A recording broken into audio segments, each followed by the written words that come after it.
स्वागत है आप सभी का हमारे इस खास कार्यक्रम में। आपके साथ मैं हूं प्रीति बिष्ट।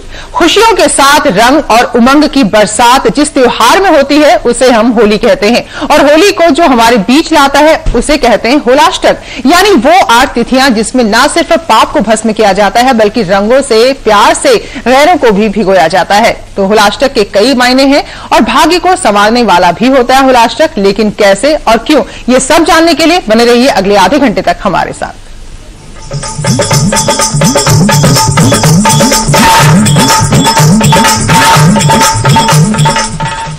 और होलाष्टक का महत्व बताने के लिए हमारे साथ मौजूद हैं धर्माचार्य पंडित विवेक मुदगल जी। बहुत बहुत स्वागत है आपका हमारे इस खास कार्यक्रम में। धन्यवाद, नमस्कार। तो पंडित जी हमें बताएंगे होलाष्टक का पौराणिक महत्व और वो उपाय जो आपकी, हमारी, हम सब की किस्मत संवार सकते हैं। लेकिन उससे पहले जानने की कोशिश करते हैं कि क्या उमंग और रंग का सबसे बड़ा त्योहार होली एक दिन में समेटा जा सकता है? नहीं ना। तो इसलिए हमारी परंपरा में 8 दिन तक रंग का उत्सव होली मनाने का विधान है और उन 8 तिथियों को हम कहते हैं होलाष्टक। तो होलाष्टक खास, आइए देखते हैं हमारी इस रिपोर्ट में।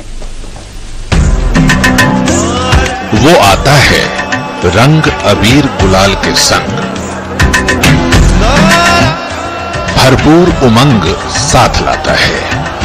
8 दिनों तक कण कण में भर देता है आनंद के छंद, गम को कर देता है गायब,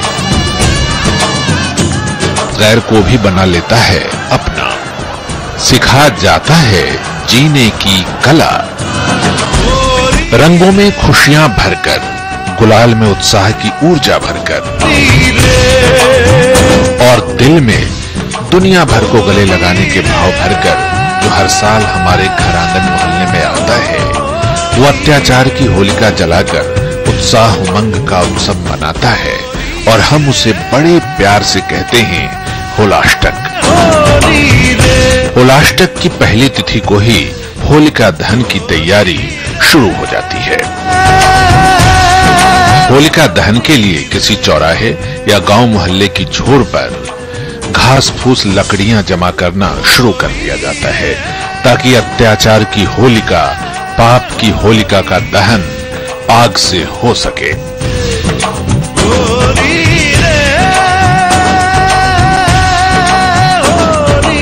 होलाष्टक होली का प्रथम दिन ही नहीं बल्कि प्रहलाद की याद और उन पर बरसे नारायण की कृपा का भी उत्सव है।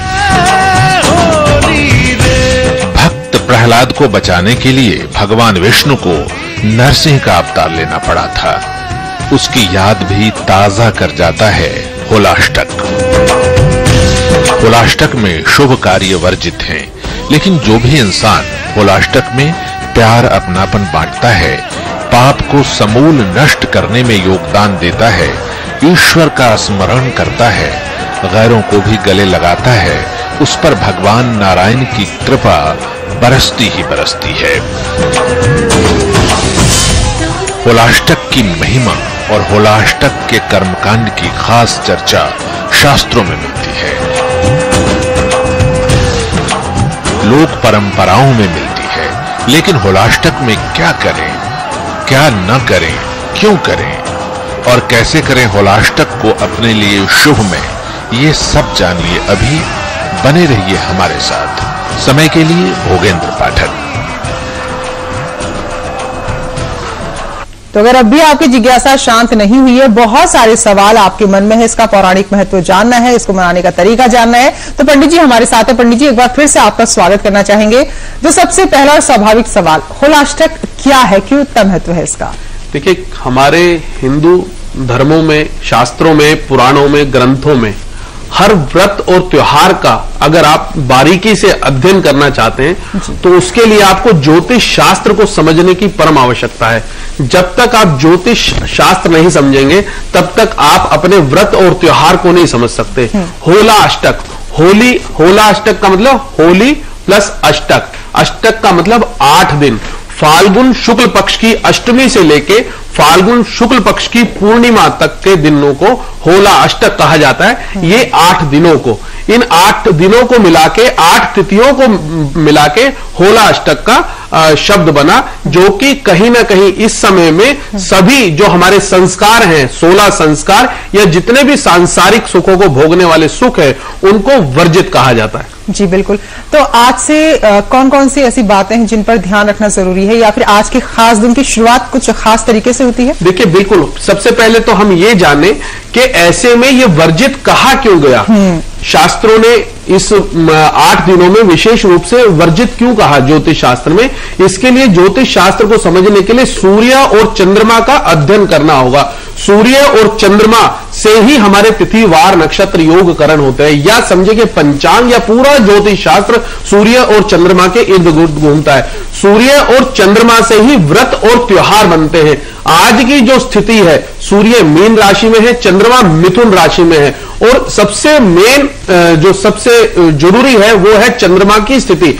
चंद्रमा इस समय वर्तमान समय में गोचर में मिथुन राशि में चल रहे हैं, जो कि अपने घर से 12वें घर में, और सूर्य और चंद्रमा का दशम और चतुर्थ स्थान का योग बना हुआ है।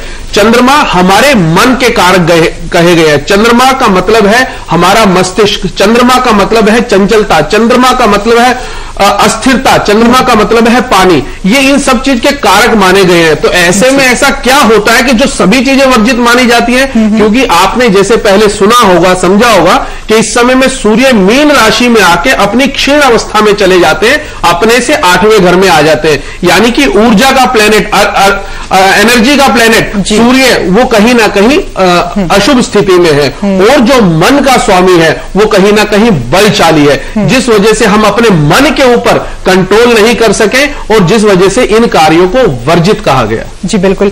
तो होली शुरू होगी, रंगों का त्योहार यहाँ पर शुरू होगा, तो उससे पहले के जो ये कुछ दिन है, यहाँ पर क्या उस त्योहार से जोड़कर इसको अगर हम देखें तो फिर किस तरह से अगर हमें अपनी किस्मत को संवारना है या इसका पूरा लाभ लेना है तो क्या करें यहाँ से शुरुआत? देखिए, सबसे पहले तो ये